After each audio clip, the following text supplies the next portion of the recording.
each of those persons. We will have an opportunity to pose questions.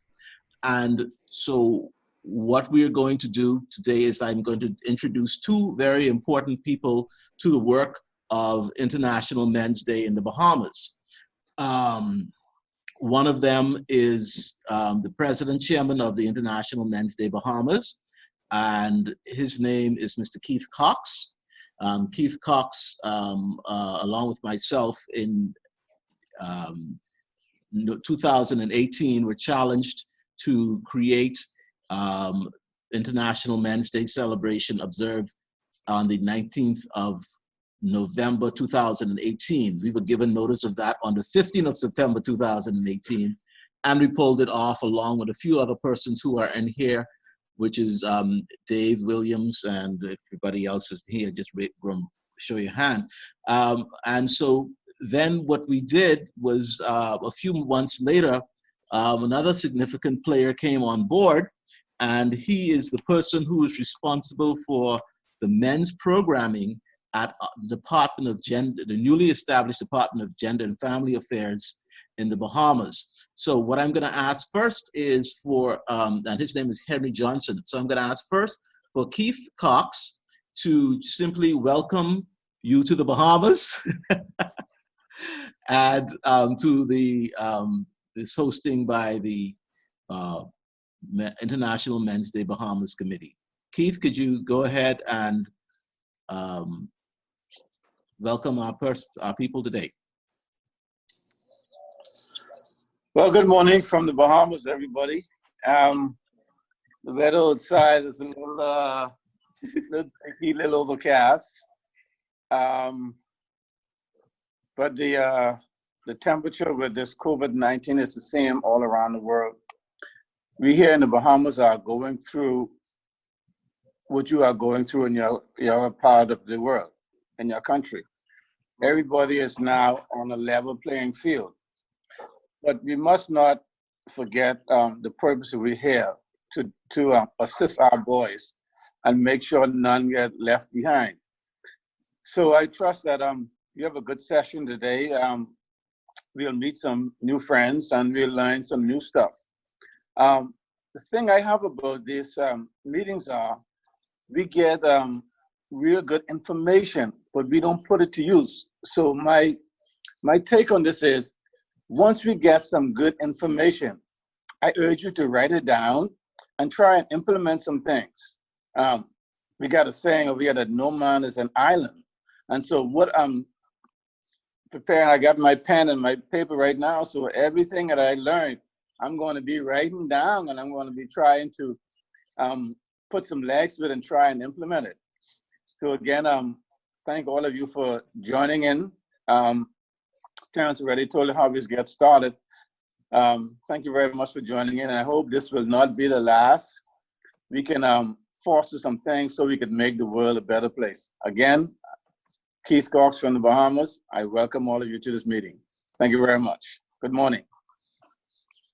Good morning, everyone. As Terrence said before, I'm Henry Johnson, Male Program Coordinator for the Department of Gender in our Ministry of Social Services. I bring greetings to each and every one of you from around the world, from our Minister of Social Services, Minister Frankie Campbell, and my Director, Director Jacinta Higgs.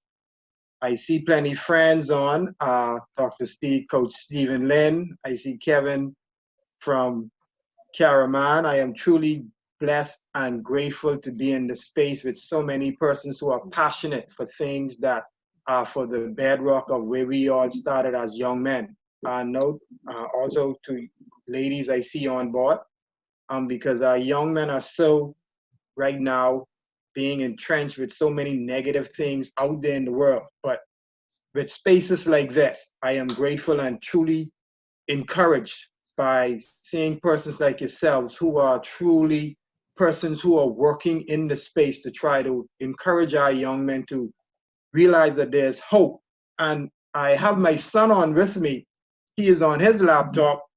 Turn on your camera for everyone to see you. He's right next to me. Young man, Dakari Johnson. Wave for everyone.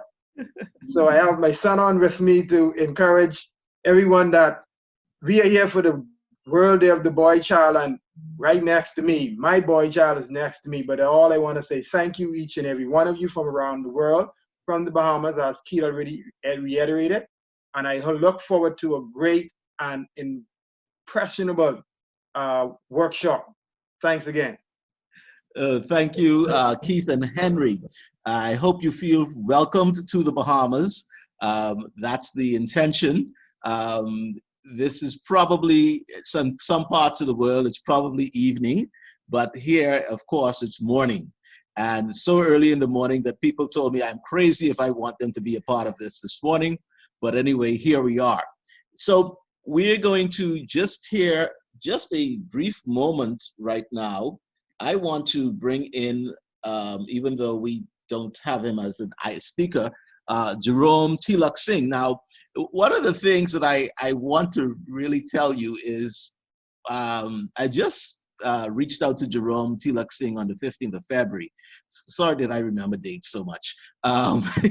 But we talked about this whole concept. He told me all about the work he's doing and the wonderful stuff he's doing and all of the initiatives. And I heard him say for the first time, World Day of the Boy Child. Well, I could assure you I had never heard of that before, and I was really, really impressed that something like that was going on. And so I reached out to him again and said, could we do this forum since we're all sitting at home and probably doing nothing? Some of us are locked down. Like if you're in the Bahamas, if I was to go out on the street right now, I'd be arrested. So let's be very clear about that. So Jerome, just tell us what you have to say for World Day of the Boy Child, and congratulations, sir, for this is the third one, and it's not the last one. And those 10 principles are going to be the influence that we're going to guide the rest of the world in the development of boys. Jerome, please, thank you. Yes, thank you, Terrence. I just want to congratulate everyone who has decided to participate and attend this forum today. We are facing a crisis amongst our boys, and the future generation depends on us. We have to chart a way forward for our boys. We have to guide them so that they will become proper citizens of this world. And I believe that there are so many important aspects of life connected to good upbringing of our boys. If we want to have a better environment, if we want to reduce poverty and unemployment, we have to ensure that our boys are given that protective environment. We have to make sure they are supportive, confident. We have to empower them. So I want to really commend all of you for coming on board. I know we have representatives from around the world, and I see my friends, not just here in the Caribbean, but Canada, Africa, Asia, and Central and South America, and Europe. So I really want to thank everyone for coming on board, and as Terrence said, it's the third observance, and it's growing slowly, that momentum. I know the web pages have been going crazy with all the hits, and I really hope we have a successful session today. So thank you all, and thank you, Terrence. Okay, so now I have to check in, is Razul Amin from Bangladesh, is he here at this point? Because I don't see Razul on the list of people in the room. Okay, is Razul here? Okay, alrighty, so we're gonna go right along, and when he comes in, we'll put in where he fits in. So we have from New Zealand, Ian Ferguson, and Ian spells his name different than I've ever seen that spelled in my life. Now, Ferguson is such a popular name in the Bahamas, I'm surprised we don't have another one in here, but it certainly don't have two S's. And all of those I's, you know, to say Ian, I've seen Ian spelled E-E-N, but there he is. He is down under. He is about 12 hours away from me, so good evening, Ian. Hello, thank you. And tell us about what you do so that we could know what you do when we talk about you, when you talk. I'm the coordinator for International Men's Day in New Zealand. And that came about because I thought someone should be doing something and no one was. And so the person who was going to do something was me. It was the only person left. At the moment, I'm not working. I have some health problems, but that's okay. That means I've got a little bit of extra time to do some other things. So that's the short introduction about me. Okay, and so you're going to tell us, you're going to make a presentation then. Yes. Just go right ahead and do your presentation. Thank you. Right. It's actually quite late here. It's getting close to midnight, so just bear with me. Oh, dear. In New Zealand, our boys are doing better than they were a few decades ago. There's, if you look at all the measurements, things are slowly improving. And we recently had quite a good success with the Universal Periodic Review of Human Rights. We got a recommendation that included well, I'll read the recommendation. Prioritize the development of a comprehensive multi-sectorial national strategy to combat sexual and family violence, including against the Maori people, which also addresses violence against men and boys. That was actually recommended by the Bahamas, so there's a bit of a connection there. Yeah. But that's quite a bit of progress, because actually mentioning men and boys in the human rights framework is quite rare. So I was quite pleased to see that. So we've had a little bit of success and some progress, but there's some things that aren't so good as well. We have a little bit of a blind spot when it comes to boys. For example, we have a children's commissioner whose job is to advocate for children, but he tends to group boys and girls together and just talk about children and doesn't look at the unique situation for boys and girls. So the reports from the children's commissioner don't often talk about boys and girls, just how things are for children in general. So there's quite a sobering example of the blind spot we have for boys in New Zealand. We had a loophole in our law that meant that it wasn't until 2005 that it was illegal for a woman to rape a boy. So I think that just shows that people aren't really looking out for boys, and these things get overlooked far too easily. Because there's a bit of a blind spot, we don't always have the best data available for how boys are doing. We do have some good data for how boys are doing in education.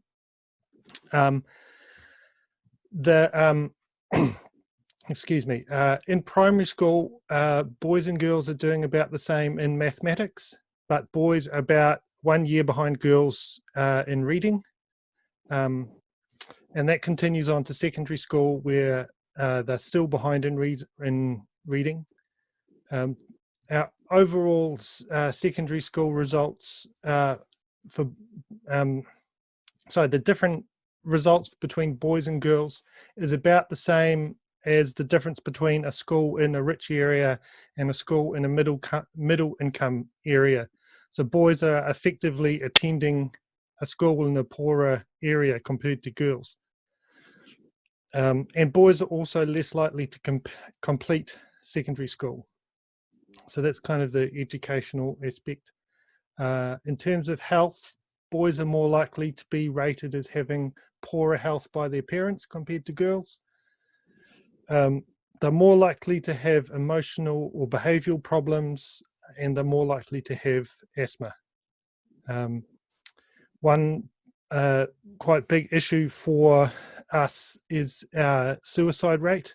We have quite a high suicide rate compared to other countries, and our teenage boys are dying at about twice the rate of our teenage girls, which is unfortunate. And that gap may be closing in the worst way, which means the suicide rate for girls is going up, which is not what we want to see. And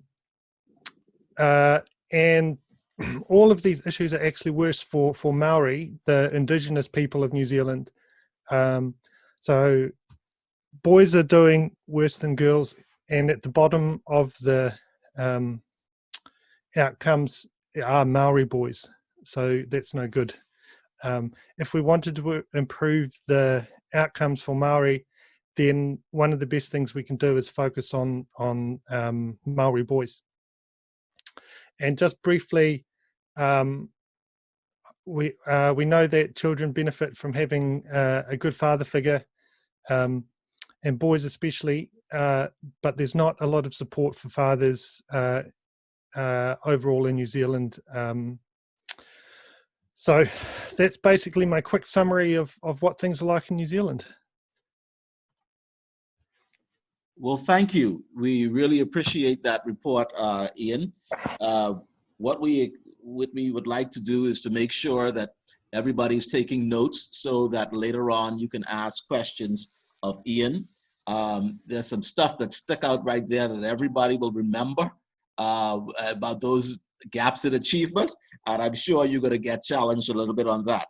Is Michael Stewart in the room? Because that's the next person I want to hear from. Michael Stewart, are you here?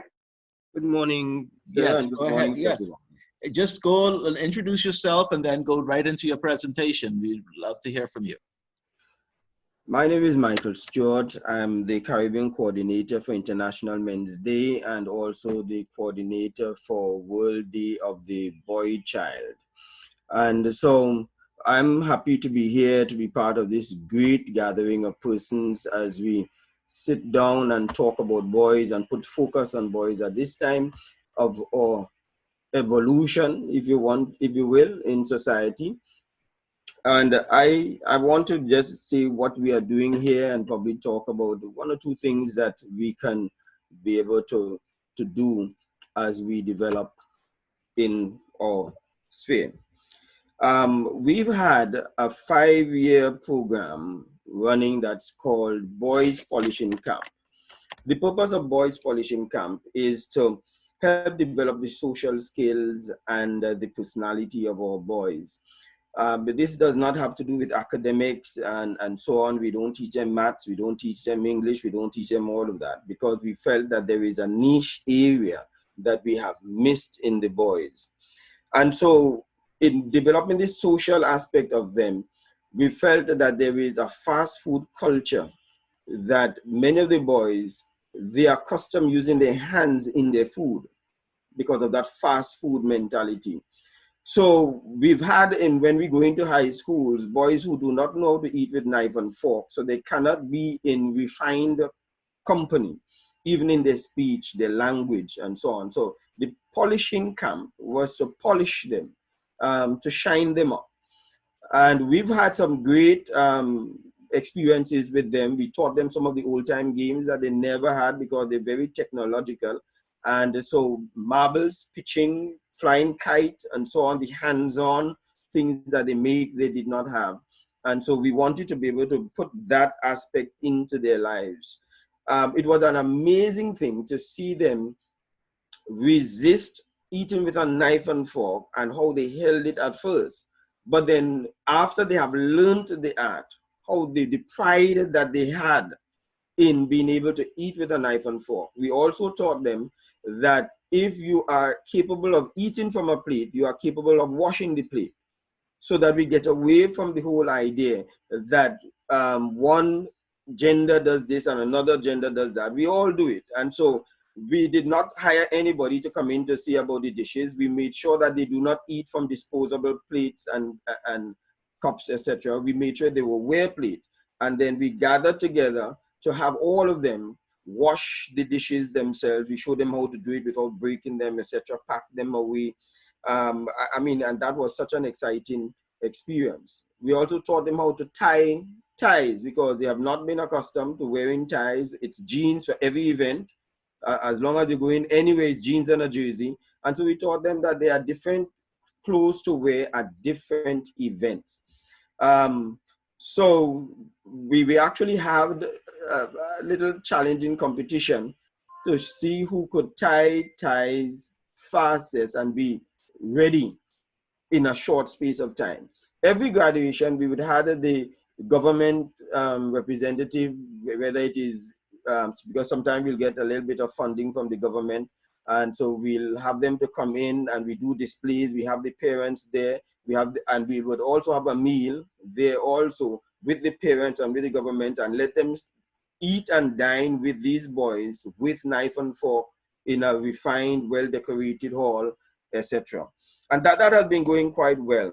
Unfortunately, we have not been able to complete. We went up to 4 years, and then the economic issues started to challenge the sponsorship that we are having. And that became a difficulty, because when you put it, the people that are more vulnerable are the people who cannot pay to attend to these things. So, for example, we usually would have the meals be a balanced meal with all the things that's supposed to be in the food group on their plate, etc. And so that requires every day, because it would run for about a 2-week span, every day you must have 2 or 3 meals that will be of that level. And so it requires a certain amount of funding. But what we did have is that one of the boys, eventually, after he passed the age within the 4 years, he was able to pass the age of what we deal with, because we deal with 7 to 12 and we deal with 13 to 17. And he became one of the youth ambassadors that the government used to send off to be able to represent in a youth event and so on. And he came back now, and we brought him in as a mentor to be able to talk to the boys as to how he was when he came in. A very resistant boy, uncooperative and so on, and became very much in a leadership type role. And so he came back and has been a very instrumental force in telling the boys, I am like you, and here's what I've done to be able to deal with it. We have a chant that we've taught them in order to be able to bolster their ego, their personality as a boy, and to feel proud to be a boy. And the chant goes like this, and we ask them to shout it out at the top of their voice. It goes like this: I am great because there's greatness within me. I am great because I'm the son of a great God. There is greatness within me that I have not yet uncovered. There's greatness within me that others are yet to discover. Great people do great things. Great people have great dreams. I am great and I am unstoppable. So to see them in a chorus, screaming this out at the top of their voice and gesticulating and so on, I think that it has done great in now putting a spin on the former way how they have been taught. Girls are made of sugar and spice and everything nice, and boys are made of puppy doll tails and something else that goes like that. We taught our boys that. So it is really to retool them and reinvent them so that they can recognize it is a good thing to be a boy, it is a good thing to be a man. And then we had the World Day of the Boy Child that came on, and Trinidad and Tobago, particularly in Tobago, was the first and only Caribbean island that celebrated the first World Day of the Boy Child. We got the government support when we made the approach to the government, and we had over 100 boys from different schools. And what we did, we brought in doctors to talk about some of the things that would affect boys as they grow up, drugs, etc. We brought in professionals who spoke about the areas that they could develop into. And we had a march through the town. We got jerseys with World Day of the Boy Child on them. We got banners, etc. We fed them. We had them come up and did their own, what they call it, spoken word. And they did their own dramatization of issues.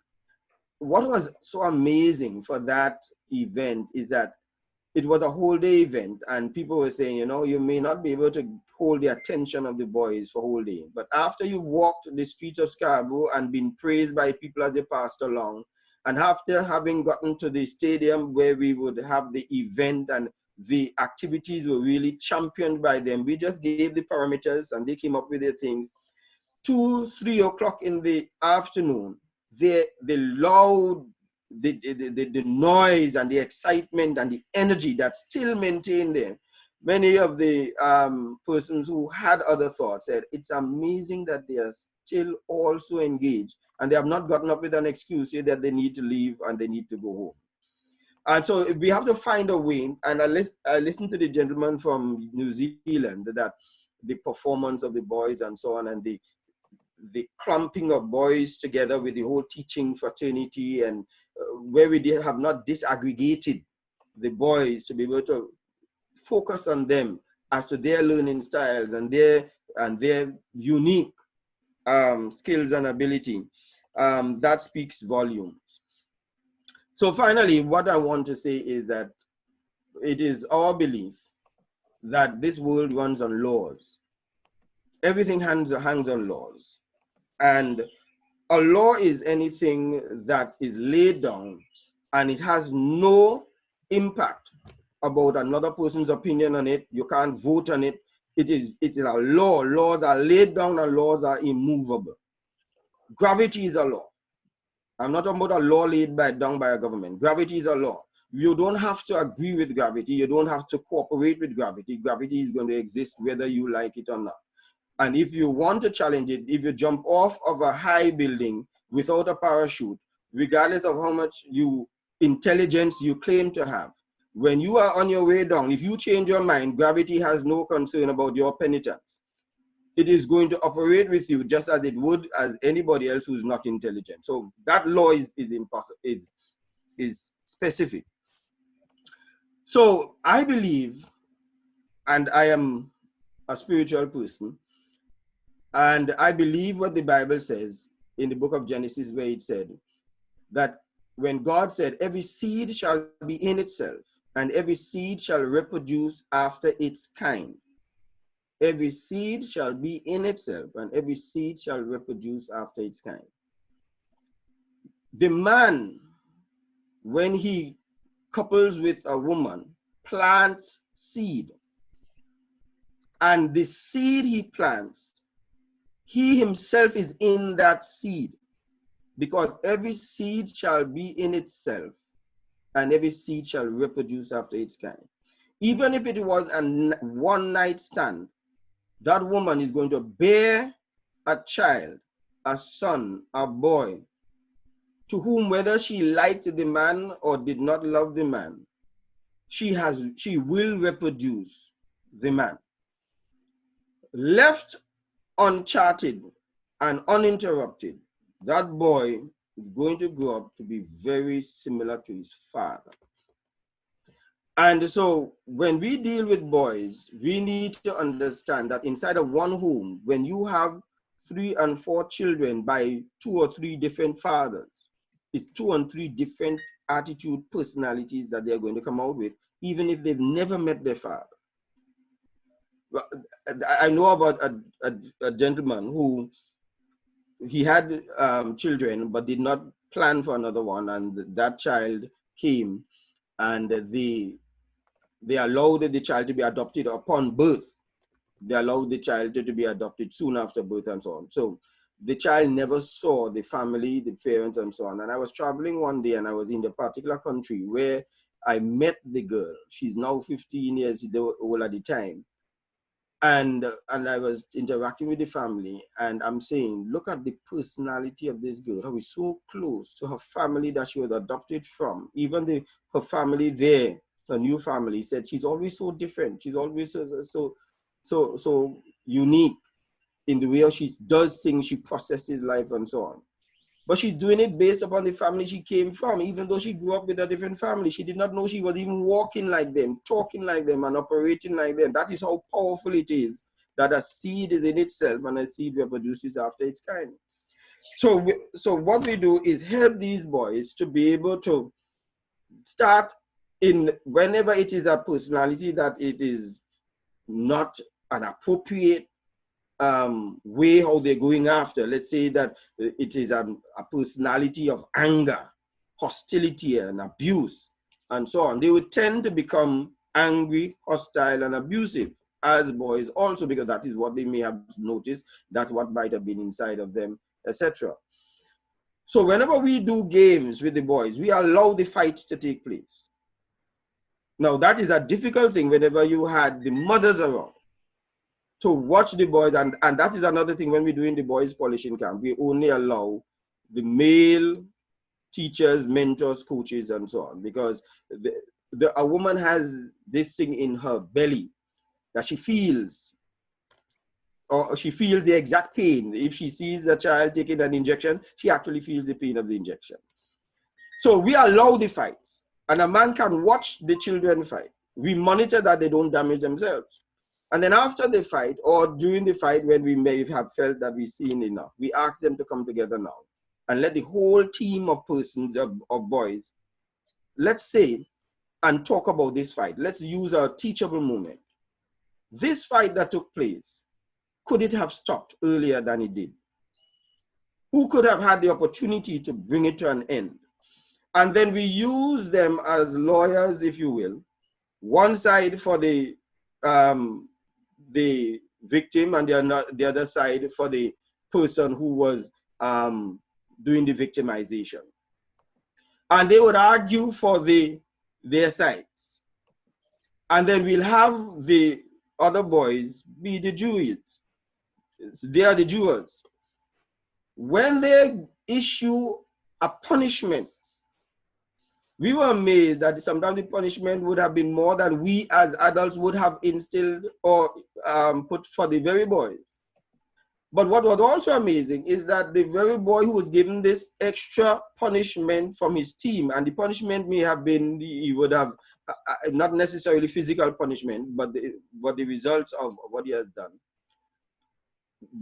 The boy who was given that punishment accepted more the punishment of his peers, but would have resisted if we had done even half to try to bring that boy back in line.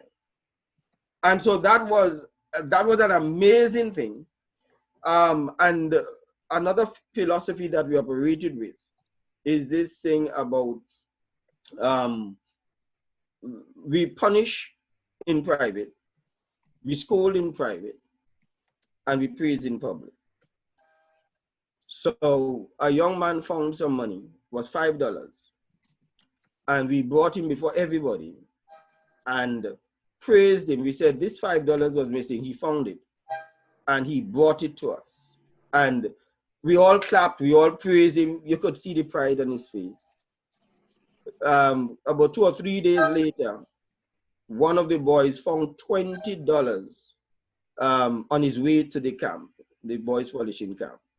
And him and his other brother, the other brother said, no, we shouldn't spend this. Let's carry it and give sir.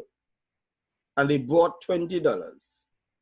And, you know, you could see that they wanted to be recognized again, because the temptation to spend the $20 was really strong with them. And then we repeated that and so on. So now in that camp, whenever people lost things, we got it back. Issues of fights were very, very minimum, having together sometimes 15, 20 boys and not having a fight is a great achievement, because your peers are watching out for you. And some of these things are replica of situations that they meet at home, etc. I know I have 10 minutes, and so I don't want to overgo. I probably overgo it already, but that's why they call me Mike and not Michael. If you give me a microphone, I could go for a long time. Thank you all very much. God bless you. Thank you very much. Quite inspiring. A lot to learn from that. You know, when I used to be on radio, well, I shouldn't say used to be on radio. I am on a temporary hiatus, but I was called Mr. Teach Everything. And it is a part of what you're talking about, teaching people that which we normally just learn at home. It's supposed to be called home training. What we're doing is we should just make sure that we use the resources that exist in the world today, primarily through the internet, to teach home training. Great idea. I am so happy that you did it. Now we bring in a celebrity of the internet, Dr. Vibes. Tell us who you are, Dr. Vibes, and then tell us what you have to say to us. Well, good morning, everyone around the world. Great to see all the smiling faces, the ones I can see. and the ones that I can't see. Welcome to everybody here this morning. My name is Dr. Vibe. I'm the host and producer of the award-winning Dr. Vibe Show, 2018 award winner in the innovation category given out by the Canadian Ethnic Media Association. I also am doing monthly broadcasts for fathers in conjunction with Dad Central, which is Canada's national father organization, and Dove Men Care. I consider myself a fathers and men's advocate. I also, until laid off recently, worked at Canada's only father-focused family center. So that is a little bit about me, and it's good to see some smiling faces and familiar faces on the line. I won't single them out because they may get shy, but Michael Taylor, Andrea Pierce. So, and I want to say a big shout out to Jerome and Terrence for all the great work and your team, what you've done to make this happen, and especially to Jerome. We met back on November 18th, 2018 at the Men and Masculinity Conference. I don't know if he remembers. And I had the honor and pleasure of giving him an award, and we had a great conversation. And thank you for making this all happen. I'm going to start this off, and I'm not going to be long-winded because everyone in lieu of time, and some people either want to get to bed or are up too early. I'm going to start off with a story. About 3 years ago, I had the pleasure of hosting an event called Minding Our Minds. And I emceed the event, and it was about fathers talking about mental health challenges. And about 2 days before, we had about 3 fathers register. And then the day of, 40 fathers showed up. There were 40 fathers showing up. And I had my flip chart already with everything there. And something came in my heart to ask a question. And this is the question I asked. I asked the fathers there, how many of you have or had a good relationship with your father? And only 3 hands went up. That was a very significant moment in my life because I realized that even our men from today have or had boy crisis. So I just want to use that as a start of my conversation today. And I'm going to really delve down a little bit into some of the challenges, and especially the challenges we're having right now. And there's so many ways I could go down the road, but I'm going to start right with COVID. Our young boys right now, many of them are not in school. Here where I am in the Toronto area, they haven't been in school since mid-March. And they probably won't be going back to school until September. So if you take a look, middle of March, April, May, June, July, August. Let's leave out 2 of those months because there's summer school, time's off. But in lieu of that, our young boys are not going to be in school for 6 months. Think about that. Not being in school for 6 months.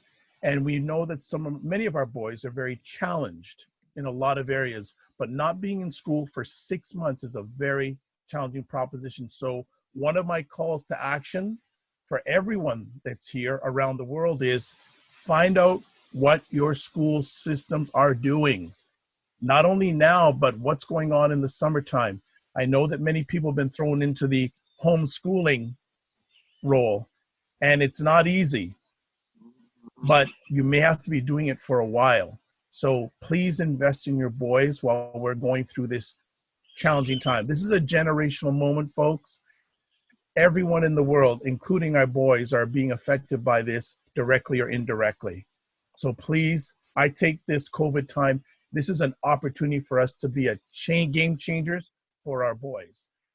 I want to get into some of the challenges that Toronto area, and I'm sure throughout Canada, and maybe in a lot of your cities and areas that the boys face. Boys commit suicide at higher rates than girls. In the Toronto area, I'd say 75% of the teen suicides are committed by boys.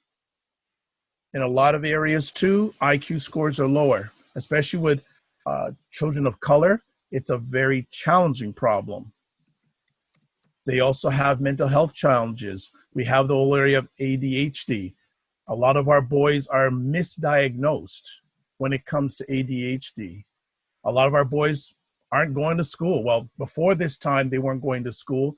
and some of them have just been left out. And the impact of them not having formal education resonates not only in their lives, in their families' lives, in our communities' lives, and in the world.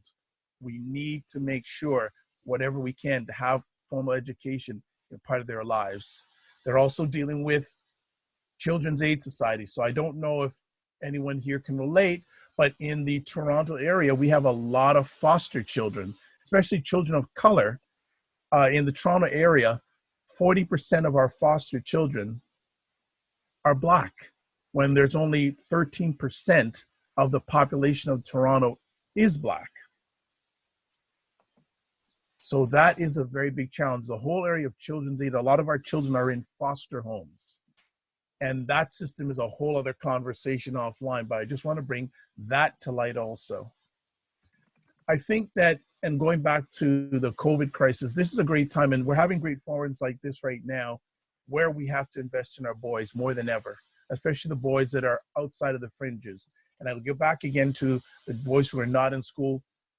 You know, everything's done online these days, but many of our boys don't have online access to education. They don't have online access, period. Again, the effect to their personal, emotional, and mental well-being is at risk. So we need to make sure that we do what we can as a community, to improve this situation. I think that when we have times like this with our boys, we really have to make sure that we are advocates, we're positive, we relate to each other around the world, because I'm sure it's that some of the things that I'm sharing here today, people either relate to directly or indirectly. So we need to make sure that communication is important, whether it's your boy or another boy. Each boy can have a positive impact in the world. I deal with a lot of fathers, but I also deal with a lot of sons. And we need to have in place, if you can, put in place parenting programs for fathers. I run an online parenting program for fathers, and the great strides that we've been able to make with fathers in being more involved in their children's lives is huge. And if there isn't a direct father there, a male role model, and I don't like using that word too much, but I'll use it for this case, having the correct role model is very important. It made a difference in my life as a boy, and I still consider myself a young boy. I have an older father, so that is very, very important. So I want to close out with some suggestions here, because I like to stay within my time that I've been graciously given.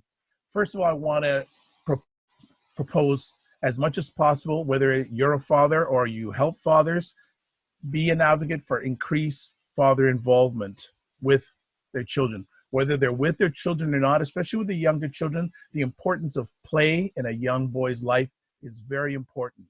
There are so many lessons that young boys learn from play. If you can, get a parenting program in place. If you need help with that, certainly contact me. I'm running one online right now.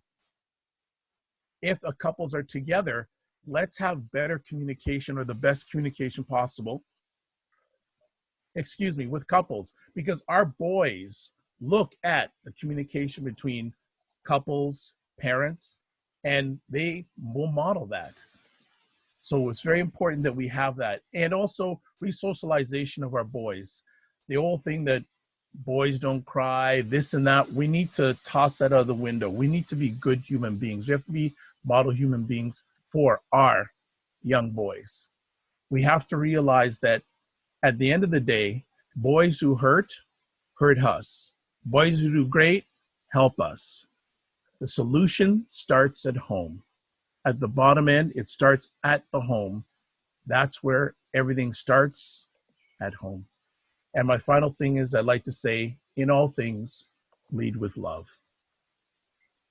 I don't have anything else to share. I'd like to thank you for getting up at whatever time, or being up at whatever time in the world, to have me share with you. And thank you very much, Terrence and Jerome, for this outstanding opportunity. Looking forward to more and more. God bless, peace be well, and keep the faith. Thank you very much, Dr. Vibe.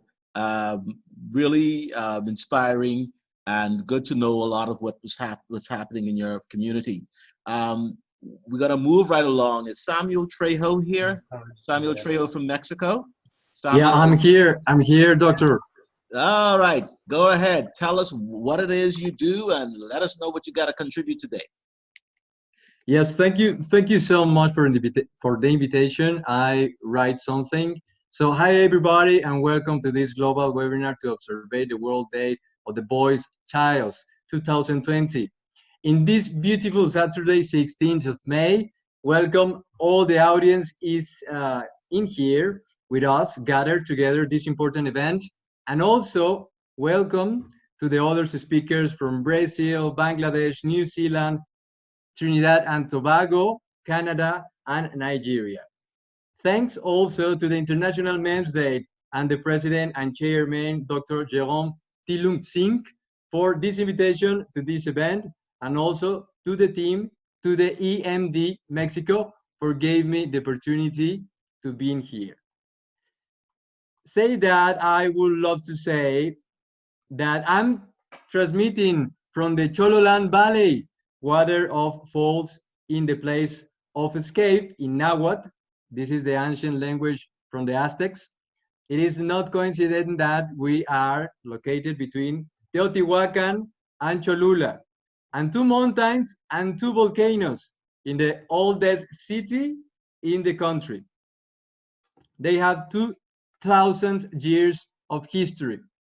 The sacred city of the Central Highlands, the city of the god Quetzalcoatl, considered the holy city of Mesoamerica, the ancestral and spiritual capital of pre-Hispanic Mexico, was the center of the greatest pilgrimage of its time, which was compared to the Mecca in Middle East and with Christian Rome. In addition, the Calmecac, or School of Nobles and Priests, was located here, and from here, I would love to say, in this incredible forum, an exercise of love and empathy about the status of boys in Mexico. So I would love to say that I'm passionate for the internal engineers in well-being technologies applied to human development, to the healthier lifestyles. I've been working for a non-profit organization since 10 years ago, and I just read the report from the UNICEF called the State of World's Child 2017, and they say about children in a digital world. And I think this is the same topic applies to the boys in Mexico. This report is the result of collaboration of so many individuals and institutions, and they talk about the effects in almost every aspect of life of for millions of children around the world. And indeed, for us all, for a digital area, like you said before, like the Dr. Vibe said before. So as for the boys here in Mexico, the influence for the digital technology, and especially for the internet, was increased. The debate about its impact has grown. Is it a boon to humankind, offering unlimited opportunity for communication and commerce, learning, and free expression, but also it is a threat to our way of life, undermining the social interaction, the political order, and threatening our well-being. Like Sigmund Bauman says about these liquid times between make liquid connections instead of developing relationships with the time. My point of view about this challenge that are facing boys in Mexico, and I think in all around the world, are 10 points that I would like to share with you today for make a healthy feedback. We could get global, but we have different states of beings. If you want to change your reality or our reality with the boys, we have to change our personalities. This means change who we are in base of the knowledge we have of ourselves, knowing that the change is in the way, not in the goal of this map or the path. So map is not territory. The second point is the philosophy is not a practice. I mean, the fallacy of merely knowing something is not enough to actually change your behavior. If we really want to change, we have to. It's not enough to actually have the philosophy. It is the field. That is the internet, for example. We have almost all the knowledge in the world in this device. So we have to pass from the philosophy to the theory.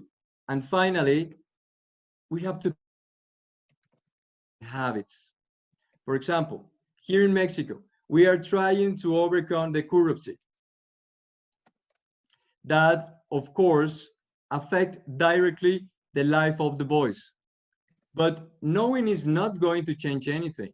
You have to act to this will be success, right? Number 3, love.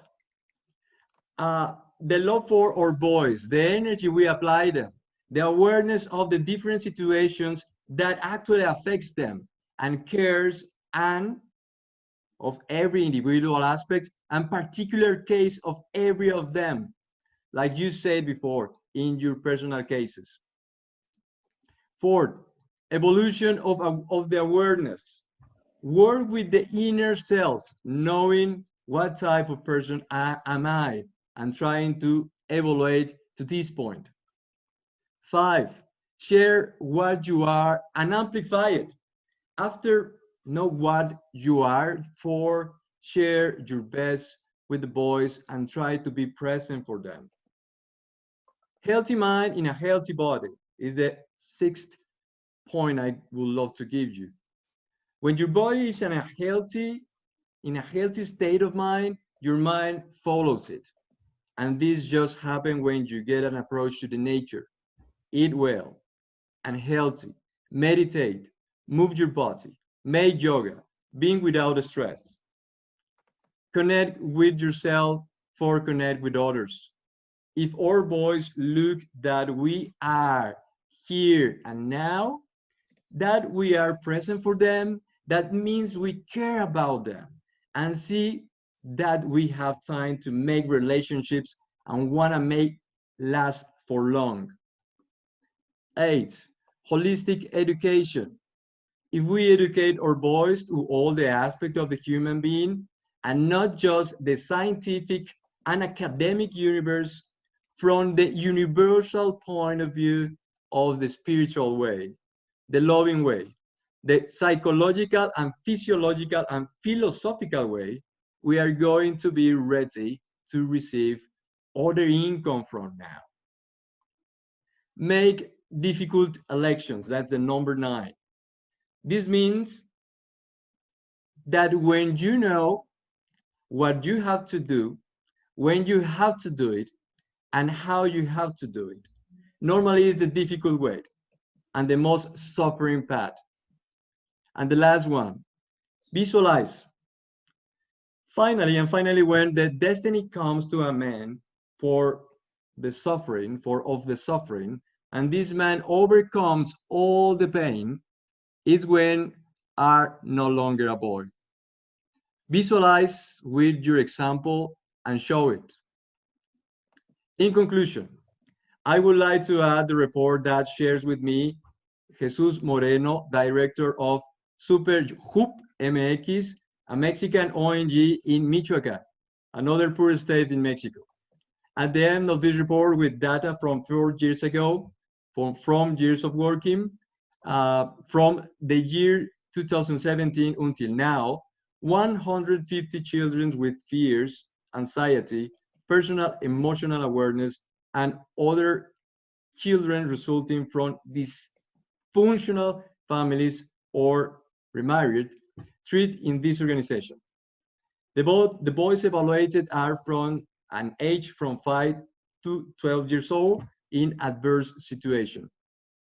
That's why giving you tools to our little ones for more information about positive masculine role models. It's going to be synonymous of protection, reaffirmation, and strength.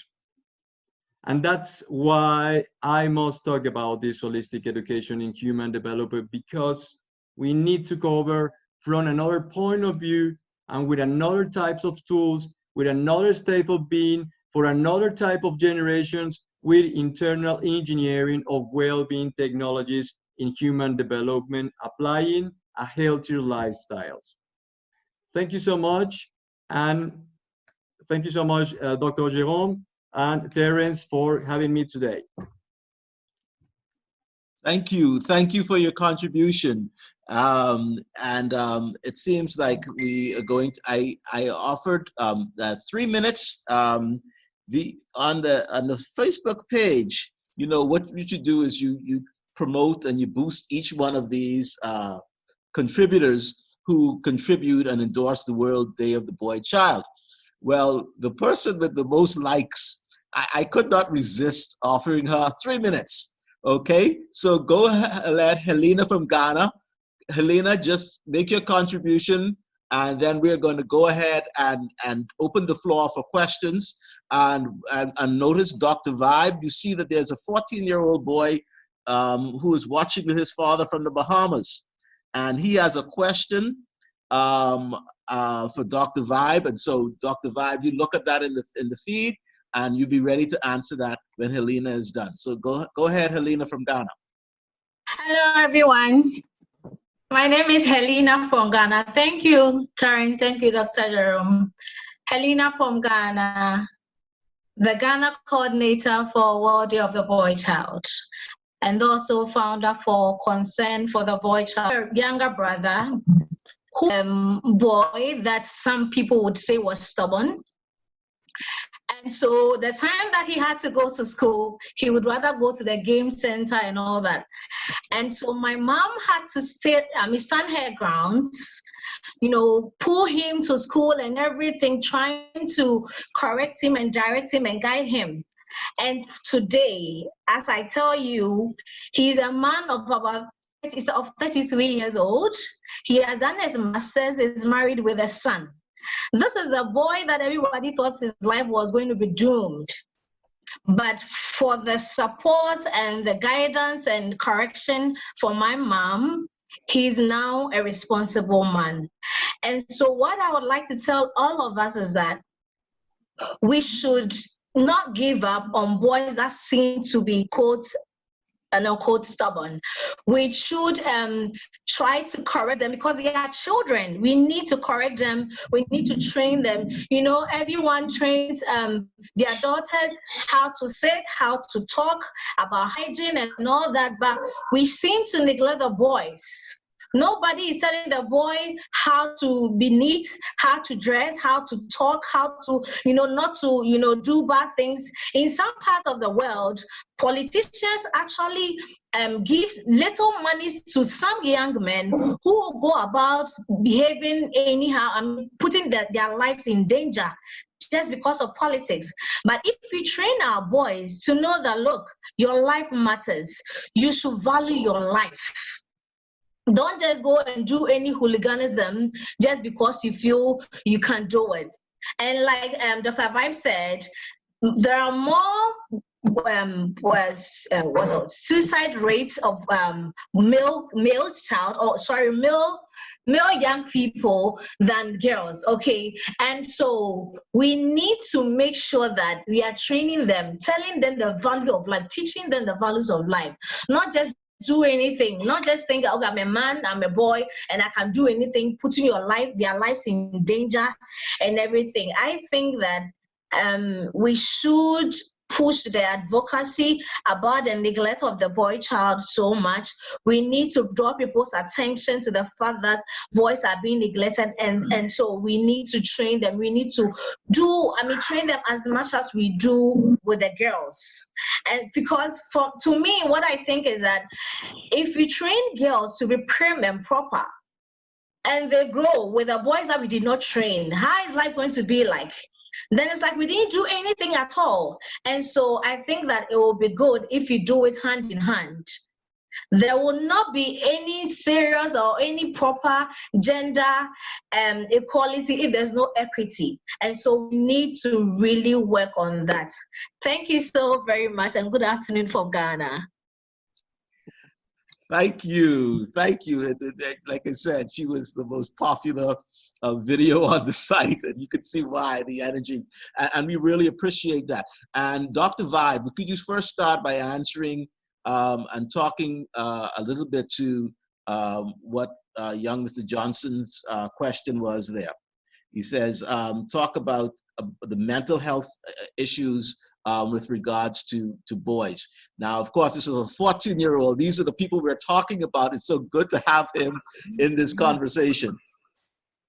Okay, well, the first thing I'm going to say is I'm not a mental health expert. So let me put it out there. But I think that the key thing in regards to mental health and our boys is communicating with them. Ask them how are they doing? Do you ask them how their day is? Is there anything good? Is there anything bad? Again, I want to get back to the whole aspect of play again. Play is so important. I cannot emphasize it enough. When I'm facilitating my parenting course for fathers, I can see the light bulbs in fathers' eyes when I say how important is play, and they all smile and they all get it. In regards to the mental health, if you feel that your son or boys are having mental health challenges, take them to a reputable and, depending what your background is, a culturally sensitive mental health practitioner. I want to say that again, a culturally sensitive mental health practitioner. I think that's very, very important in that regards. As I said, if you want some more information, I don't know where you're based. I don't know if you're based in Toronto or outside the world. Bahamas. Yeah. I would say that, and it's a growing issue because a lot of our boys are misdiagnosed. Sorry to say that, but if there's doctors who want to push back on me, I'm 6'4", so you got all the pushing to do against me. A lot, in my opinion, a lot of our boys are misdiagnosed. So we have to stand up for our boys' rights. And if you feel that they're not being treated well emotionally, physically, or medically, it's up to you as the parent or caregiver to push back. You are dealing with someone's life. You are dealing with someone's future. It is I feel it's your responsibility to fight for the rights of your boy or boys. Okay, go ahead, Dakari. Good morning, everyone. Good morning. I would just like to elaborate on the mental health issue. For the mental health, I know some people who are depressed, who think that it's not okay to cry, who thinks it's not okay to talk about how you feel. And I just like to say that's not true. Because when you store up and build up all that pressure, when it comes out, how is it going to come out?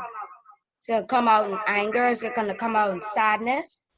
So you have to talk about it. You have to let it out, but you have to let it out in a positive way.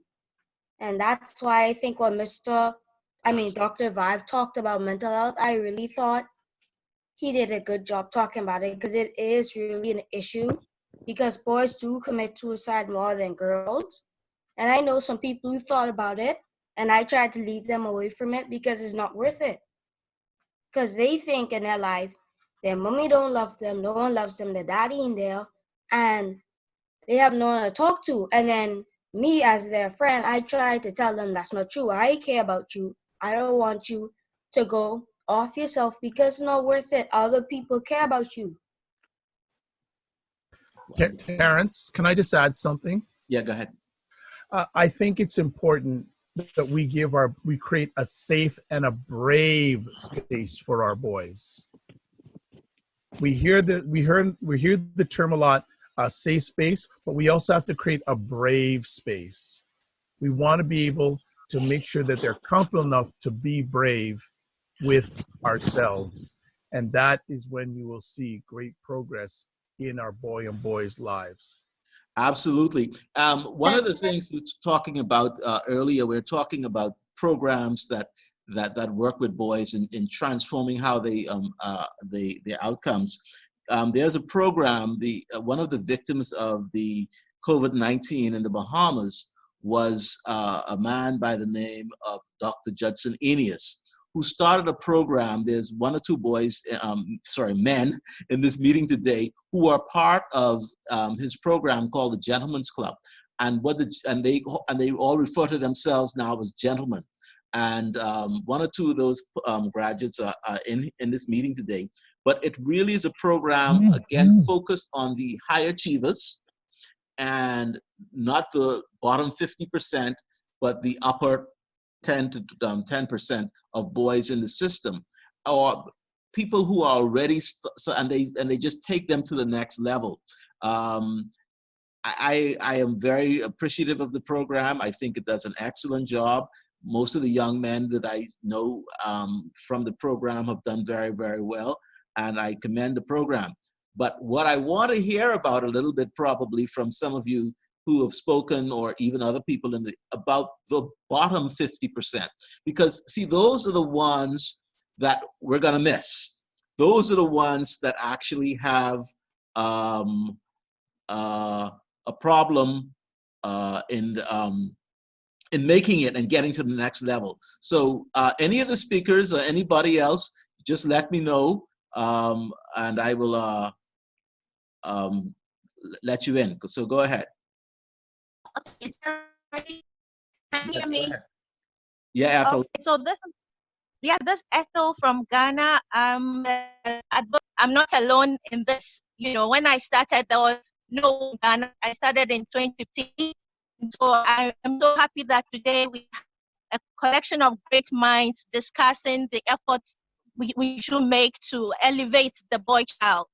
So I just want to say that in all this, it's all about the foundation of the boy child. And so we should not leave out the parents of the boy child, especially in recent times. We have a lot of you said something about how to reach those underground, the less privileged. In my organization, we tried reaching out to boys in slums and in the rural areas, but it comes back to funding. You know, you have to get them jobs, you have to get them skills. And so I think that we should just keep pushing more for government to intervene or for government to support us, you know. So we should all work harder. I think it's a laudable project to involve our boys and to involve government in this process. And so I want to urge all of us to keep pushing. I'm even happy for what we're doing now, and I know there's a future in this. Thank you all. Thank you. Thank you very much. Yeah, so can Stephen Lynn is a person that I met through Henry Johnson, and he has a program called Deeds Driven Dads. And Stephen Lynn is in the audience. Go ahead, Stephen. Good morning, sir. Can you hear me clearly? Hopefully, yes. First of all, I want to thank you and your whole team for putting this together. Incredible. On behalf of our boys, we say thank you. We feel you. As you know, Deeds Driven Dads is based out of New York, but now we are globally, and we do two things. One is, and we've heard it throughout today's monologues, fantastic work, all of them. The father. The father is the key. He's the blood. If we could bind that tie, that helps us in us dealing with our boys. That is the missing figure. For those of us who have been working with boys for eons, we know that, you know, they love their father, they feel their father, whether he's there or not. So the fatherhood programs are key. And as to your last guest, there are different fundings, particularly with the starting a fatherhood program. We know that. But dealing with the boys, we came upon particularly the bottom 50%, you know, that's our specialty. Looking at the detention centers. We started the Future Fathers Club years ago, and we went to the boys training school in Antigua. Then we went to the boys detention center in the Bahamas, and then in Dominica and Jamaica. Those boys with the proper curriculum, the proper mentorship, the proper leadership from us. It might not take a lot of money, but the effort, they become the future leaders, and they're wonderful. So I'm encouraging all of our team today to look into, hey, I'm looking to really talk to some boys, the boys who really need it. Those modules, those cohorts, those groups of young men, Don't overlook them. And in some ways, those are your strongest members. They follow your word. They're loyal to a T, stronger than ever, can do anything. So we encourage that. And we look forward to working with the whole world on putting this together, moving forward. Today is wonderful talk. I love it. We've heard it for many years, and we're so excited to hear the level of education worldwide. However, now it's time to get busy, particularly with the COVID. And I'll end quickly, if you will. COVID, as we said before, is key. So maybe now we should start steering our boys in the medical field. We have no choice. That's a field that's wide open, and it has lots of funding. WHO, PHAO, the organizations have funding for internships, as well as disaster relief. All of us are in danger of some type of disaster one way or the other. So us partnering with our disaster relief funds and disaster relief agencies, our boys now become first responders. And when I tell you they take to it like fish to a water, they love it. So look at those types of things out of the box. And that's what we're looking for. Okay, thank you. Lamont Diego, you have something you want to say? Go ahead, Lamont. Sure. First of all, thank you everyone for tuning in and being here either late at night or super early in the morning. We've all got really great things to do. But, you know, number one, I think it's beautiful that we're doing work with boys and for doing work with girls. I guess my point of view, having worked with the International Men's Day events in the past, is that I've been working with good men in the world, trying to support and mentor them for probably around 11 years now. And I find, you know, when it comes to kids, is that they're so intuitive these days that they can always feel when a parent is full, okay? So they've seen you growing up. They've seen what you go through all the time. They can feel you. And so when a parent tries to mentor a kid in a certain direction, whether it's a boy or a girl, is that they sometimes, and they can, you know, kids have gotten very good, and especially mine, at calling me on my stuff, okay? And so, especially with this COVID stuff right now, I am not interested in taking a look at the old systems that have created this in the first place, okay? So the whole thing is right now, is that especially with the COVID clarification, is all the old standard medical systems have to go. All the old university systems have to go, and just clarity around where the money is and what the ultimate mission of all these organizations are, so that we can start feeling these boys and these girls, because quite here out there right now is that there's a lot of organizations that don't have the safety of the children first in mind.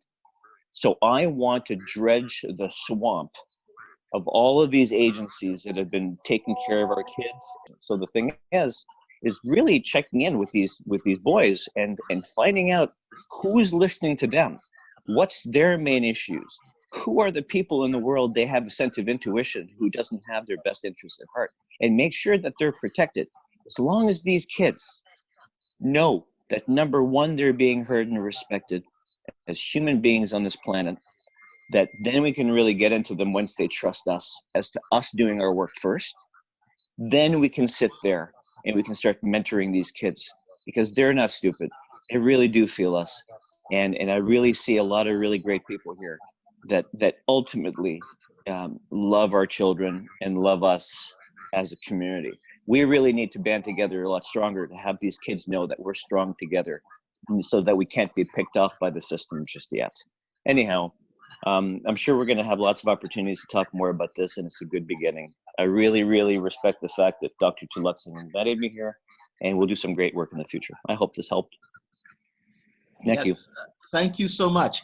There's a question for Dr. Vibe. Say, could you indicate what you think is the characteristics of a safe and brave space? So just speak to that, the characteristics of a safe and brave space. What do you think? I've become the answer bearer today. I don't, man, waking up 7 o'clock in the morning, I get all this attack. No, I'm just joking.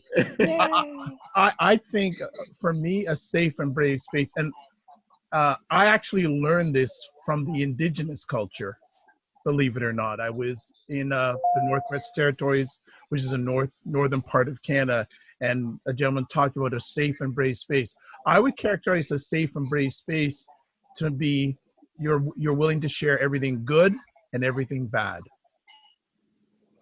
That's what I'm just going to leave it at that. I think that if you have a place where you can share all the good and also more importantly all the not so good, that to me is a safe and brave space, and that's a safe and brave person or individuals.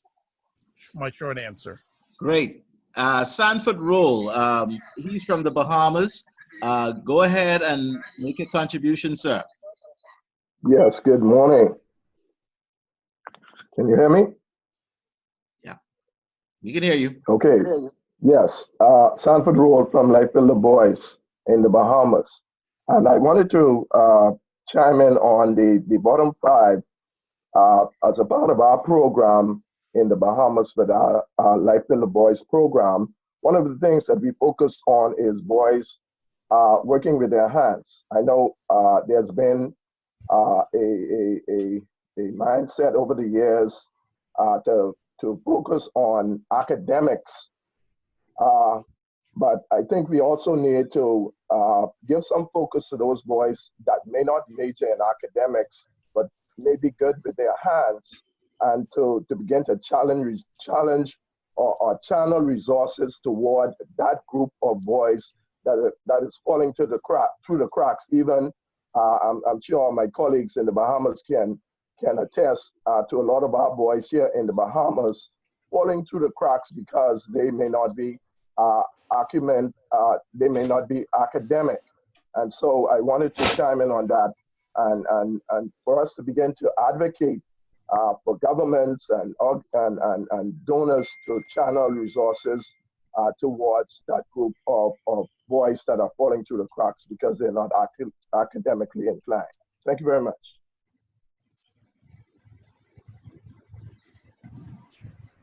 Did not mute myself there. Okay, thank you. It's really, this conversation is going very well. I really appreciate all the interaction.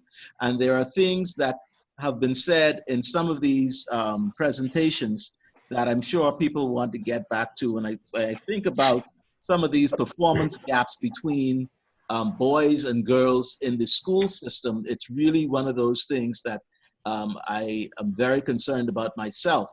So there were people who spoke on that. Ian spoke on it. I don't remember who else spoke on it, but performance gaps and the outcomes in the Bahamas. What has the reports tell us that up until grade 9, which is the last year of what we call junior high school, boys and girls perform about evenly. The minute they hit grade 10, there's an automatic change from grade 10 straight to grade to 12. And one of the things we talk about is graduation rates and what happens. Well, I said that this is a problem because one of the things that is a real problem, of course, is that, again, who are the girls going to marry if they have these performance issues and some of the additional issues that's going to cause in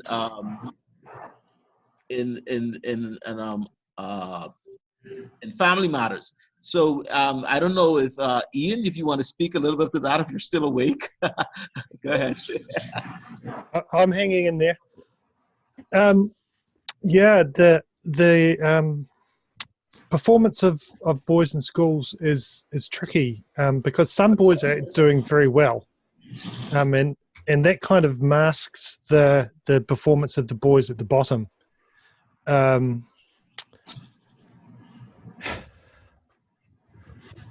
Yeah, and one of the things that I've noticed is that when boys turn 14 or 15, suddenly they have a lot of behavioral problems. There's a lot of expulsions or suspensions and that sort of thing. But that's something that the school system needs to take into account rather than simply accepting that boys are trouble. They should be taking care of that. Yeah, that's my thoughts on that. Okay.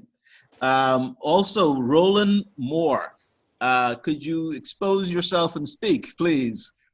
Go ahead, Roland. Hello, good afternoon. Sorry, good morning, everyone. Can you hear me? Yes. Okay, good morning, everyone. Well, just as introduction, I'm actually an attorney in Antigua. I'm with the Legal Aid and Advice Center in Antigua. I started an organization, but it's about a year now, called Fathers and Men in Antigua. The reason why I started that organization, I'm an attorney I'm only about 5 years out as an attorney. And the reason why I started that organization is that I would have been privy to the fact that the court system as it is, it is not, I can say, father friendly. There's so many issues that arise in society with boys, with children in general, because of the absence of fathers. But many times it is that there's a tendency to broad brush the absence of fathers as maybe men who just don't care. But honestly, sometimes there's a much deeper issue. There's a much deeper issue that the system itself has created, and that I don't think that is being given as much of a spotlight as it should be. I believe that men are very much just ostracized. They're separated from their children, just like an egg from a chicken. And then the system goes back and berates the men for not being present. I think one of the things that gave me what made me have this niche is that I was representing a father in the family court system who wanted to have custody of his child, basically. The mother was about to send the child out of jurisdiction because she was working 2 jobs, she was doing all this, and this father was saying, hey, give me the child, I want to raise my child. And the court system basically said no.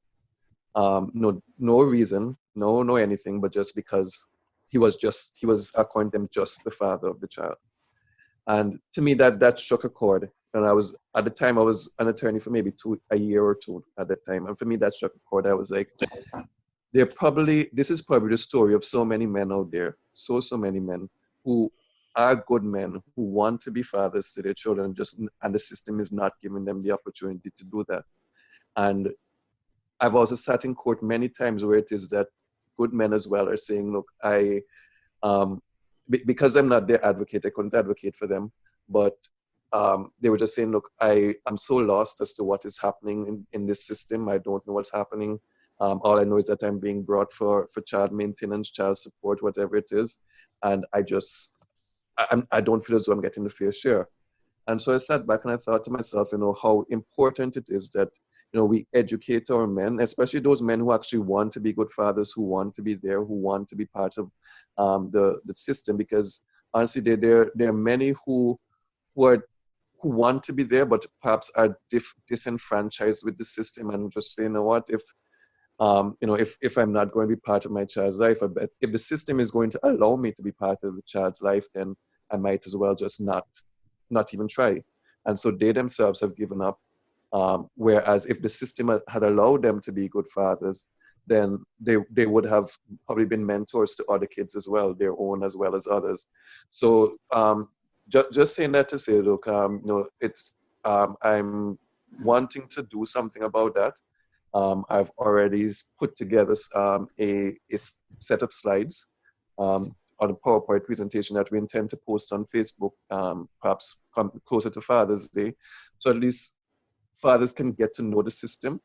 It is very much a beginning to an end, because many times we advocate for change in the system, but we don't know what's in the system already. And that's one of the things that perhaps men are not aware of, not knowing how to use what's there to their benefit. And to me, that's something that we should have out there in society, something that should be freely available, not only for those who can afford legal advice, but for all persons. Because many times our laws set the trajectory of our system, that set the trajectory of our societies. And if it is that we're saying to our men, look, you have no place in your child's life, just on the mere fact that you are a man compared to the mother of the child who is providing nurturing, then something is wrong with that, with this direction our society is heading. And so very much, that I just wanted to put that out there as part of what it is that is happening in the OECS. I have quite a few appeals that I'm doing, no pro bono as well, because of how it is that, how passionately I feel about having a level playing field when it comes to the court system, where issues are actually ventilated, things are actually looked into, that no one parent has a higher threshold, I guess, of importance over the other. So there are peers that I have that, through FAM, that I'm going to be, well, I should say we are going to be pushing. And yeah, definitely just in the coming years, I do hope that this is something that can spread much more widely, because I do know that there are tons of good men out there, tons. There are so many of them, and all they're looking for is just an opportunity to be given the chance to be good fathers and to be those role models.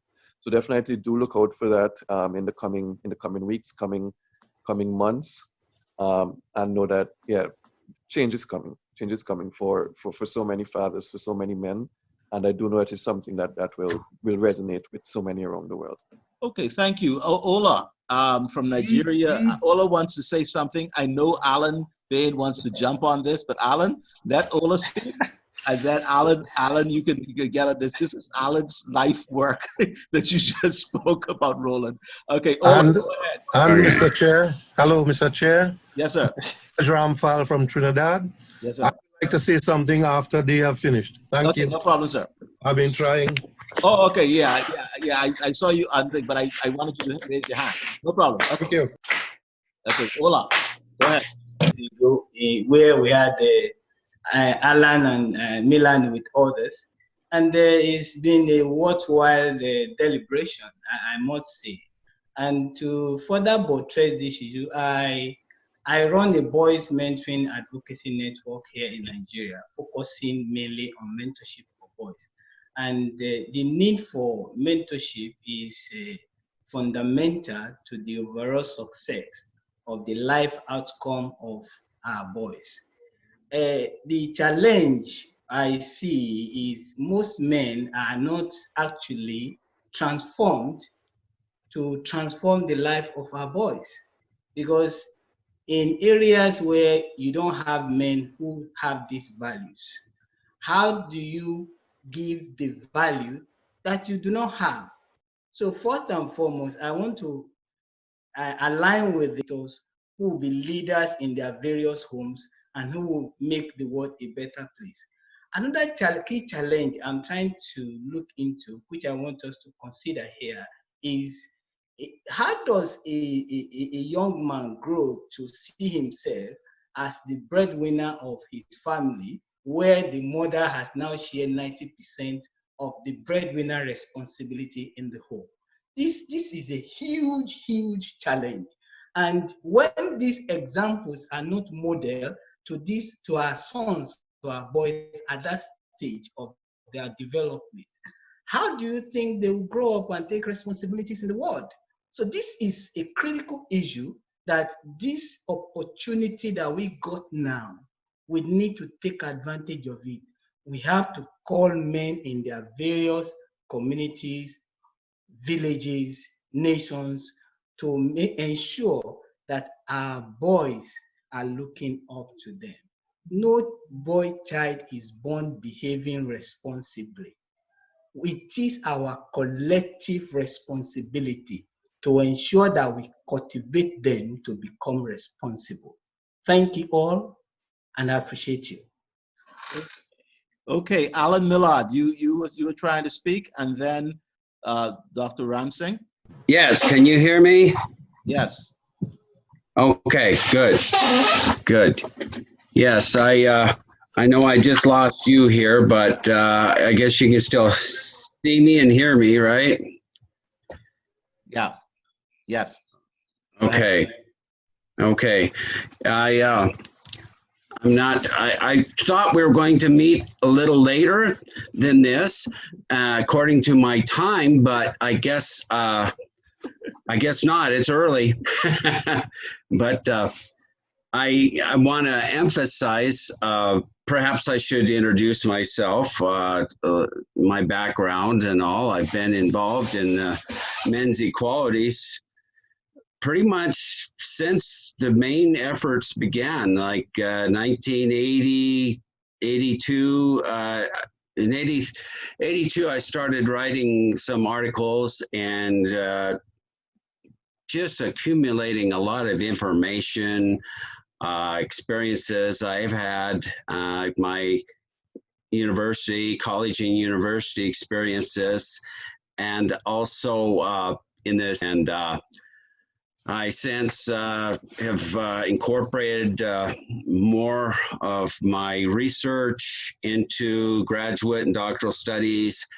I've headed several groups, been involved in the major groups in the world, Men and Fathers for Justice. I headed that group here in Utah, and I've written many articles, but I want to emphasize here, as far as the boy child, that whole theme is that we need to set up, even psychologically, a psyche that honors boys for who they are. Get into the self and respect that person as an individual. This is key. And this will change the mentality many have. But we need to, with all the negative feminist influence and all, we need to get into that boy's head and let him know, even though he experiences many negativities in today's society, we need to let him know in his foundation, the premise of his existence, that he is good, and that the thoughts, his ways are him, this is all part of him, and that we as mentors, as an influence, educators, need to acknowledge that and let him know that we're his friends and that we support him, and even share our own male experiences and thoughts with him, so he knows he's not alone. This is very key. I've been writing about this, preparing notes and all, and there's so much involved. And in my last book, A Flaw from Within, I cover in detail a lot of this. But this is something we really need to think about, and not pressure boys into certain already scripted roles. And part of these roles that we force upon boys is what's forcing them away. It's against them as a person, but yet it's making them a utility and something to be used. Just like in the person isn't honored, like in fathers in custody. It's the same thing, and it self-perpetuates.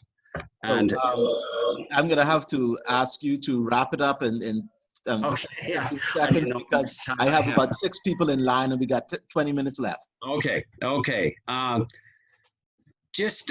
We need to develop a awareness, a very important self-worth and positive self-worth in boys, and this will produce dividends as far as the existence of men and boys in their own right. Anyway, that's probably the crux of what I'm saying. So, okay, right. So, Dr. Ramphal, I'm not sure it's Dr. Ramphal. Ramphal, that's right. Thank you, sir. You have to, yeah, go ahead. Student of Dr. Jerome. So he will alert you when I get my PhD in 2 or 3 years. Okay. But I've done a lot of work with him among students in the St. Patrick area. That is the southwest peninsula of Trinidad. So I've been involved for about 3 decades in motivation of school children, boys and girls, in the colleges of the Southwest Peninsula. And Dr. Jerome joined us out there at one time prior to going to university to teach. I thank him for inviting me, and I thank you, Mr. Chair, and all the brilliant speakers who've spoken before, because I have learned quite a great deal. Just a few quick comments. We need really to separate the boys and the girls. That is, and it's been said by many before, some of the things are a little bit repetitive, but that's when you come sixth. You have to repeat a little bit. So I will be very quick. You must separate the boys and the girls because they see life differently at that young, tender age with many emotions, some violent that they cannot control within their own beings. Many boys in Trinidad are unlikely to finish secondary school, and indeed many do not. They underperform from the entry level for many, many different reasons. And the young girls in this country know that they will marry a boy who is very much less educated than them. I will just say, hey, that's a problem 10 years, 20 years, and 30 years down the road. If we think we have problems now, think about a decade or two. Some of the reasons I see, and this, you'll have to forgive me for seeing the way I see, because I use both my experience and both my reading. We need some good father figures in Trinidad. And one reason is I believe, again, from my own observation in society, I am now 65, many men do not care. And I'm talking about my neighbors who I grew up with in my own community and readings in Trinidad and Tobago. They have too many children with several willing different women. And that is a problem in itself. Children are not of the same blood and body. As our lecturers have written many a time here in Trinidad, they do not treat each other as equal. Yeah? So that's a problem. Apparently, it has something to do with slavery and the matrifocal family. Certainly, when I talk to the young men in this country, and now we are much intermarried here among the different ethnicities, so it's very easy to talk and find out. And the African guys tell you, hey, something went wrong, and something is wrong now, right? And this is relatives and people through intermarriages and so on. And they tell you, I think, what is the truth. And maybe the goodly ladies from Ghana will tell us if that was a problem that came from Africa, because in sociology, we learned about that, the matrilineal, the matrifocal family. And then we have to look at the aspirations of some schoolboys. And I have done, as I said, decades of work with them. Some want quick money from selling drugs if necessary, like their fathers, their uncles, and so on do. All the young boys want a red car and a red woman sitting in the front seat. And here, when we say red woman, we mean mulatto woman, red skin mixed woman. Yeah, we call it mango skin. Mansraj, could you just wrap up? You got that. Certainly, I'll wrap up now. Certainly, I'll wrap up. And then boys and young men in prison, several of them know that because of their involvement in crime, at that very young age, 12, 14, 15, and so on, they will likely be dead by the time they are 26. And they don't care anything about anybody, and that is because of the lack of upbringing, a weak family structure, and a lack of religious and moral upbringing. Thank you, sir. Thank you, Mansraj. Alan Bain, now just 1 minute, Alan. Alan is interested in talking a little bit about the father's rights. Go 1 minute, Alan. Go ahead. Hi, good morning. Can you hear me? Yes, go ahead. Thank you, Terrence, and I would like to acknowledge Keith Cox and Mr. Trico from my men's branch. Terrence, I touched basically on some of the stuff that I think the doctor was saying. Trying to remember the other doctor name. Sorry. Yeah, we have to look at our family structure, and doing so the best way. Now, whether it be wedded or unwed, yeah, you have some of our children. Yeah, they linger along the cracks and stray based upon either what is being taught in the home or what is happening in the home or what is happening outside of the home, meaning in the middle school, high school, primary school, whatever. But to nip it all up in the butt, how do we do it? How do we get men more involved in their children's lives? If you commit a crime, yes, they take us before the courts, right? So let's use the system to implement a better system to have the men to be in their children's lives, not just at a teenage, for infancy.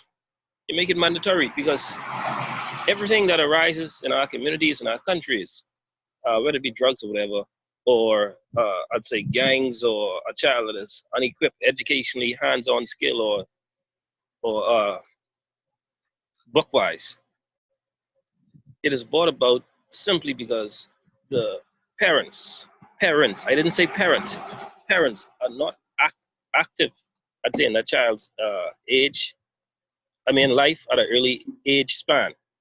So, I'll end with that. And Terrence, you give me 1 minute. Thank you.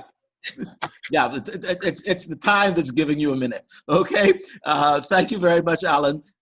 We also have, I think, I don't know who J7 Neo is, but you've had your hand up, and so I'm going to give you 1 minute. Go ahead, J7 Neo.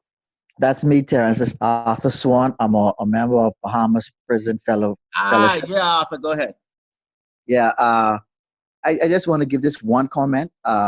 Until we could get our political leaders to realize that that our young boys are political currency, to get them to take it more serious, to legislate things that will directly affect our young boys instead of having these rubber stamp programs, we're going to be in this quicksand for a longer period of time, because we have a program over here. We have programs over here, and I'm a part of some of them, but they are just rubber stamp programs, something to say that it's there, but there's no emphasis in terms of the government really paying attention and putting dividends into it, because our political leaders, and I talk about internationally, they are not looking at this situation we have as political currency to really put great emphasis into it. And that's all I have to say.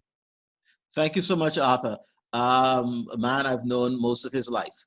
Okay, Joseph, if you could make your comments very quickly, and then Ian Ferguson, who is one of our panelists, he's going to speak, and then we're going to hear from Jerome Tilak Singh. Okay, hi, good morning, everybody. Thank you for allowing me to speak. I want to just quickly. You're going to get 1 minute and a half. Go ahead. Right, I'm from Caribbean Male Action Network. I'm the country representative for Jamaica. The issue I wanted to point on was a gentleman raised it earlier about separating the boys from the girls, specifically as related to education. I think we need to target from the teachers that we train. Our training teachers, the teachers in training, are not equipped, are not ready to separate the boys from the girls. I don't think that enough is being done, where boys' education is being separated from girls' education. And also, because of this, a lot of the women who dominate the education sector, they really don't have the tools to teach boys. And I think this is a major impact, not having enough males in the classroom, and two, not having the teachers, the female teachers, ready and capable to deliver boys' education to our boys. I'm talking from preschool right through to high school, and maybe even the university level. That's one major point that we need to focus on within our education system. So that's it for me. Thank you. Thank you very much, Joseph. Ian Ferguson. Yes, I have a very quick thing to say, and that is, if you want to see some more change in government, contact your representative and ask them what they're doing for boys. Okay, Jerome, we were hoping, you know, you and I were hoping for some specific ideas and outcomes, specific recommendations. Some of those can be put in the chat. I will actually clean the chat up and send it out to anybody who sends me the email. And of course, you see in the email, there's Terrence at worlddayoftheboychild.com. And if you wanted to get it to Jerome, even though he's not using it, there's Jerome at worlddayoftheboychild.com and admin at worlddayoftheboychild.com. So Jerome, just go ahead and take it away, and just, you got the floor until it closes. Go ahead, sir. Right, thank you. Thank you very much, Terrence, for doing such a good job monitoring the speakers and ensuring that the participants got to make their contributions. I have been reading the chat too, and the chat, some of the suggestions as powerful and awesome as the presentations and speakers today. So we have a rich wealth of information to narrow down, to tunnel into some policy recommendations, to some resolutions. And I want to thank you all for making this sacrifice. The sacrifice of Terry, this young boy now, so we even different ages. We have these ideas now, and we have to make it into concrete proposals, which will be shared with governments. And I'm hoping that, you know, maybe some of these might even trickle down to United Nations, some of these proposals. And I'm so glad to know that you are all on board. And I want to suggest to Terrence that we have regular sessions, maybe quarterly, every year. We don't have to wait for the 16th of May. Absolutely. You know, right? we do have the 19th of March of November as well. So we could go halfway between, and then on the 19th of November we do an IMD, and then, you know, yeah, it can work. So we have a build-up, and what we could use this as, a historic annual summit. We could say next year, 2021, May, next year we have a second annual summit, and we rotate some of the speakers. Those who we are from Mexico this year, and New Zealand, we rotate it next year, so we could have to hear from India and England and Canada next year. So I am really glad, and I just want to thank you all very much, and I will continue chatting with you all online. Thank you all. Thank you. So I just want to make sure, one, that everybody has Terrence at worlddayoftheboychild.com. I want to make sure that you go ahead and like our Facebook page. We'll be doing as much as we can through that Facebook page.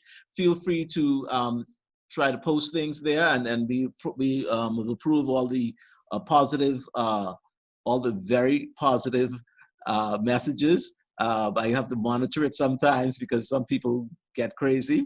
Also, I want to make sure that when you feel that you have a positive idea to share, please don't just keep it in your head. Just open up your email, send it, or go onto the Facebook page and send it as a message. We get it either way. This is your opportunity to work together as a world community to make things happen. We are not going to be doing this alone. We're doing this together. People from all over the world, over 90 of us meeting here this morning or this afternoon or tonight, wherever you are. We are very, very happy that you have been a part of this experience. Continue to thrive, continue to work. Go home or go to any of the boys in your life today and just go and hug them and say, Happy World Day of the Boy Child. Now go ahead on your Facebook pages and wherever you are in all the areas of influence, promote a happy World Day of the Boy Child. Thank you. You've been a great team.